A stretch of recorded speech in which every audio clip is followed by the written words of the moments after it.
nós tawa que aya aqui Aruba tem e honor de baita e país caminda culo lo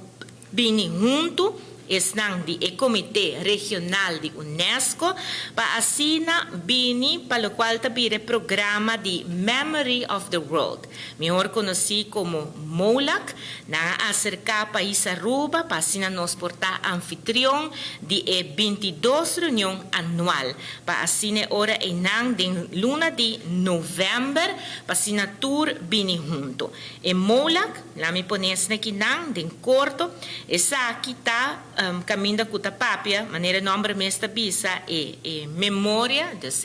gerência kunostin e que não segura Aruba Award escolhi para portar anfitrião para motivo de trabalho num grande award assim aqui na Aruba, ribe terreno de digitalização e apresentação de nossa gerência documental. Essa aqui segura tá algo bonita, caminha com mais lá, nós lo tende tiki mais e caminha tava um trabalho de nós profissional de Biblioteca Nacional Aruba, junto com o Arquivo Nacional Aruba e mais claro, junto com o Secretariado de Unesco da hasi e parte aqui não possível.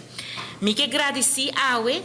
tutti membro não, de lo qual kuta e comissão, maneira ma mencionar, senhora Ana Marie Proveer Groot, senhora Regine Cruz, senhor Peter Scholing e também senhor Siegfried Dumfries para o trabalho que nang abinta realizar e também na cada membro de secretariado, começando com senhora Marushka Trump, senhora Nora Eleonora, senhora Ruby Ekmeyer, senhor Mark Odiber e também senhora Suhail Sandam. Masha danki para bosso dedicação para o trabalho que bosso tá hasi e mais claro nos turting mester de outro e pensei e partner nang também den comunidade danki para participar na programa que o guardo trahas arribaje danki para sostener o trabalho nang de lo qual que a UNESCO passina por ajuda implementar lo qual que a bira e parte nang UNESCO tá 13 arriba diferente terreno nang